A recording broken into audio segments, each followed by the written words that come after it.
Time now for business. Let's say hello to Kate Moody. Hi, Francois. And they all had a wonderful summer.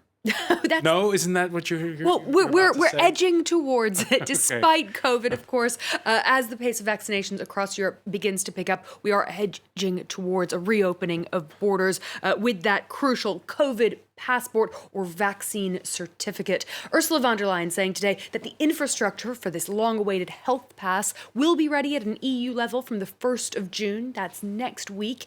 Member states will then be able to connect to the system from mid-June. The digital certificate is designed to assemble and coordinate proof of vaccination or COVID test results and allow for the easing of border restrictions. It has been a topic of debate for months. Some countries are planning their own national platforms, which may be used for entrance to concerts, sporting events, or even restaurants. But the health pass became a priority as the summer tourist season approaches. Many European economies are hoping to attract visitors. This is an instrument which will help the free movement of people in the European Union. This is particularly important for the restart of our economy in its full extent, for the free movement of workers, but also free movement of tourists during the season for my country, Croatia. This is in particular important. 100 flights per day will be affected by the orders for European and British airlines to avoid flying over Belarus. That's according to air traffic control agency Eurocontrol, which says it's helping carriers organize alternative routes. Belarus is not a major air hub, but some 400 civilian flights pass through its skies each day, mostly routes between Western Europe and destinations in Russia and Asia. Rerouting could add time and fuel costs for planes that have to bypass the country.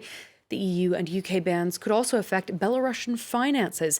Minsk collected some 85 million euros in overflight fees in 2019. That's around 400 euros from each flight that passes through its airspace. Let's check in on the day's trading action now. A mixed close for the major European indices saw the Frankfurt DAX closing at a new record high. It was boosted by a rise in business confidence in Germany. The CAC 40 and FTSE 100 each lost about a third of 1 percentage point at the close.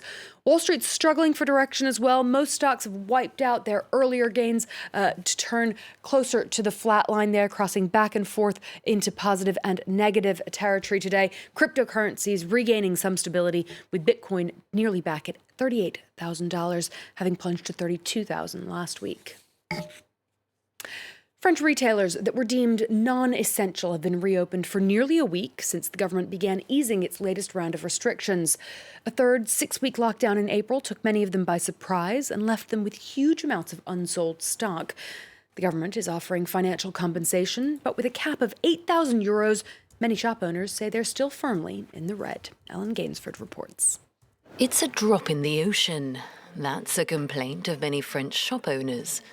They're set to receive compensation for leftover stock, but many say it's not enough to cover losses from the last lockdown. 8 000 euros, ça sera... Oui, on les prend, on est content, mais non, ce n'est pas assez parce que ça ne couvrira pas la perte. Là, sur un mois et demi, en termes de trésor, dès que j'ai fermé, j'ai perdu 25 000 euros. Over the last year, uncertainty left many unable to plan financially. On a toujours été surpris par les confinements. Alors donc c'est vrai que l'année dernière, on a essayé par rapport au premier confinement de se dire bon, est-ce qu'on doit commander plus, est-ce que là il va y avoir une reprise, est-ce qu'on commande moins, et dans ces cas-là on prend un risque de ne pas répondre à la demande de nos clients. Donc on a commandé de la même façon. Among those eligible for the funding are sportswear, clothing and shoe shops with fewer than 50 members of staff. Businesses whose seasonal winter stock will be hard to shift in the summer. But the compensation only goes up to a maximum of €8,000. Voici une réserve. Je vous laisse constater. This leather specialist has more than €300,000 worth of stock left over, so the state aid will cover less than 3% of his losses. French authorities have allocated around €200 million for the compensation fund. Looks like time for a shopping spree, Francois. We shall see. I heard sales are up so far. Anyway. In a week. In a week. No, but they're already up here. People have saved a lot of money. There's lots to do. Yeah, all right. Kate Moody, many thanks.